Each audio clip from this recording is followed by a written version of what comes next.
Radio Pays, en partenariat avec le Grand Hôtel Montabo, vous propose le Zoom.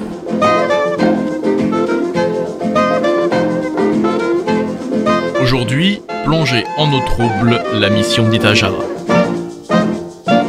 Timothée, aujourd'hui, on part à bord de l'Ayawande, le navire du CNRS et de l'Ifremer, pour cette fois-ci suivre les péripéties d'une expédition de recherche scientifique. Tout à fait. Et aujourd'hui au menu, on a des éponges de mer, des mérous-goliaths, de la génétique, un débat sur la notion du beau chez les molécules, et peut-être, qui sait, des pistes d'orientation professionnelle pour des jeunes Guyanais.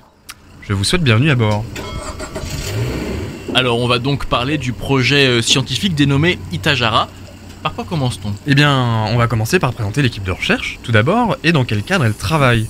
Donc pour les besoins de la production de cette chronique, j'ai donc suivi l'équipe de Grégory Jantajouve, chimiste des substances naturelles, chargé de recherche au CNRS, donc basé en Guyane, lors d'un déplacement ayant pour objectif de faire de la plongée scientifique aux îles du Salut. Ce petit ensemble d'îlets au large de Kourou, sur lequel on peut visiter les tristement célèbres restes de Bagne, qui étaient donc installés sur les 3 îles et qui ont eu, pour le petit rappel, près de 70 000 prisonniers sur une période de 150 ans. C'est dans un contexte bien moins délétère que l'équipe scientifique a pu se baser sur l'île Saint-Joseph afin de faire plusieurs sorties plongées qui se sont étalées sur une période de 2 semaines. Alors quel était l'objectif de ces sorties ? Eh bien en fait, il y en avait plusieurs, étant donné que Grégory Jantajouve n'est pas venu seul, il était accompagné dans ce projet d'exploration des fonds marins guyanais par l'équipe de Nature Dive, une association créée par un des plongeurs présents, Samuel Géglot, dont les objectifs sont de mettre en œuvre une protection des environnements marins, en passant notamment par sa compréhension scientifique et la diffusion des connaissances acquises sur ces milieux auprès des citoyens.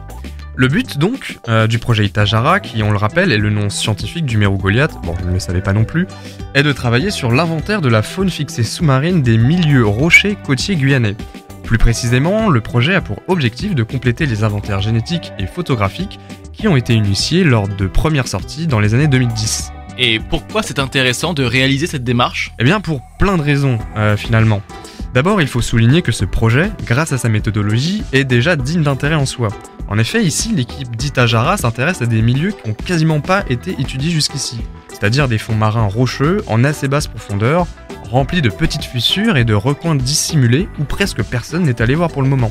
Presque. En effet, il existe des études sur la faune marine en Guyane qui sont réalisées par l'Ifremer en relation avec les pêcheurs, mais elle opère principalement par de larges dragages, ce qui fait qu'on ne peut étudier que des milieux vaseux. On ne peut capter uniquement que des espèces en déplacement dans l'eau, donc plutôt des poissons et des mollusques. Et ensuite, on va malheureusement abîmer ce qu'on va ressortir de l'eau, à cause des phénomènes de pression qui vont distordre l'anatomie et aussi faire perdre leur couleur aux différents organismes qu'on va ressortir de l'eau. Itajara procède totalement différemment.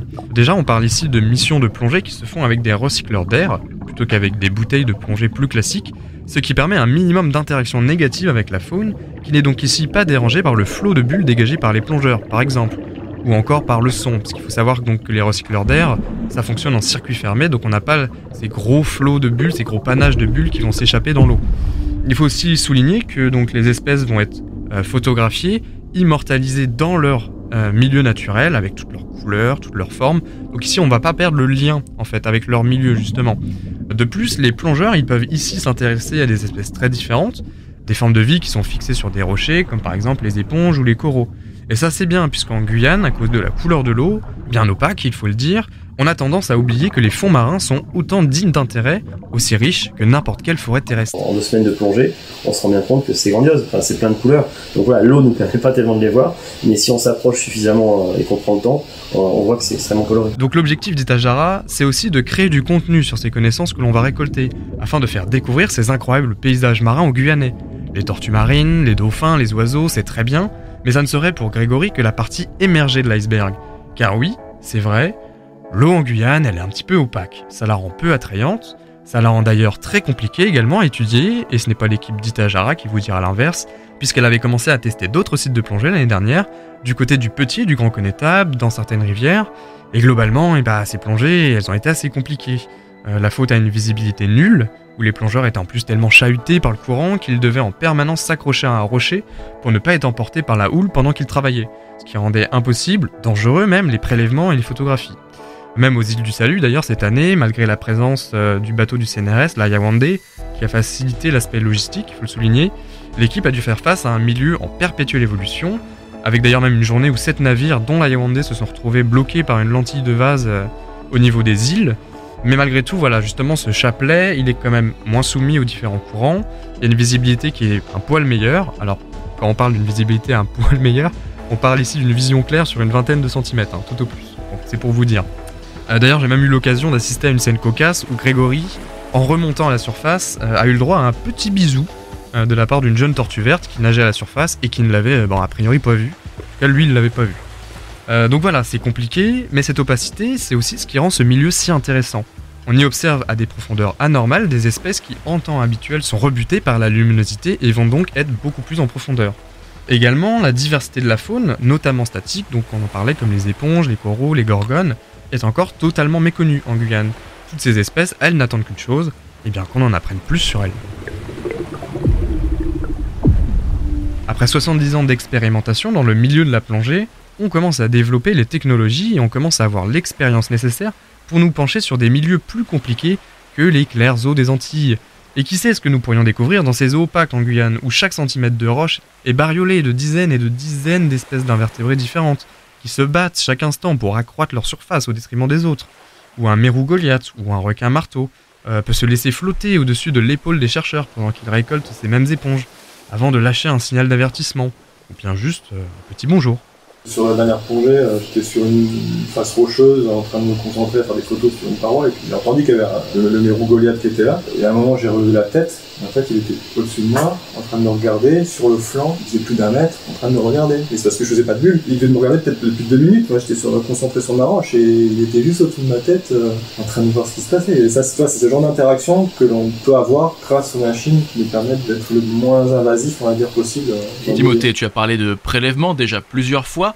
Comment sont-ils réalisés et pourquoi intéresse-t-il Grégory Jantajouve ? Ces prélèvements ils sont réalisés au couteau, sans trop abîmer l'individu prélevé, parce qu'on coupe juste un petit morceau. Et en fait, ils servent à Grégory pour étudier les nouvelles molécules dans les éponges, afin de compléter ce qu'on appelle l'univers, le catalogue qui existe déjà dans les bases de données. Par exemple, si on découvre une nouvelle éponge, on va chercher à savoir si elle est composée de nouvelles molécules ou non, ce qui déjà en soi est intéressant, et peut d'ailleurs servir à l'ensemble de la communauté scientifique. Mais ça permet aussi à Grégory d'avancer dans ses travaux, qui visent à comprendre la logique des molécules, les liens logiques entre les molécules. Les molécules, c'est selon lui le langage du vivant. Tout ce qui se passe dans un organisme vivant passe par ces molécules. Les 3 commandements de la vie, manger, se protéger, se reproduire, est régi par elles. Et des molécules, eh bien Grégory il en trouve des super chez les éponges en Guyane, puisqu'il va même jusqu'à parler d'ailleurs de belles molécules. Pour un beau tableau, personne ne comprend rien à l'art, mais tout le monde accepte le mot beau sans rien dire. Mais dès qu'on dit une molécule belle, tout le monde pose la question, mais qu'est-ce que ça veut dire belle ? Mais c'est comme pour un tableau, c'est la même chose, hein, c'est le même adjectif, c'est quelque chose qui va nous faire ressentir des émotions et qui va potentiellement nous toucher et nous plaire. Voilà, donc c'est un débat très intéressant, comme vous pouvez vous en douter, sur le rapport de la diversité génétique et de l'appréciation de notre regard. C'est un petit peu comparable même à la sensibilité qu'on pourrait avoir sur un paysage. Pour conclure, les retombées de ces recherches pourraient être nombreuses et diversifiées. Grâce aux superbes images de l'association Nature Dive, qui sont d'ailleurs disponibles dès à présent sur leur site internet que je vous invite à consulter, la beauté des fonds guyanais est désormais accessible à tous. Et les connaissances autour de ces milieux, qui sont nécessaires notamment pour sa mise en protection, vont donc être développées, ce qui est bien quand on sait qu'il y a plus de connaissances sur des milieux extrêmes comme en Antarctique qu'ici. Et enfin, si on commence un petit peu plus à démocratiser la plongée, il faut souligner pour les jeunes Guyanais l'importance dans de nombreux corps de métier de disposer de plongeurs professionnels, que ce soit pour des services d'urgence, des missions scientifiques, ou par exemple même des missions de dépollution, dans le cadre, c'est un exemple qui me vient, d'opérations de recherche d'encre de navire par exemple, et qui sont pour le moment assurées par des chercheurs du CNRS. Il y a de la vie, et donc il y a de l'avenir dans les eaux guyanaises. Merci Timothée. Eh bien de rien, et j'espère en tout cas, sans mauvais jeu de mots, que vous y voyez à présent un petit peu plus clair dans les eaux guyanaises.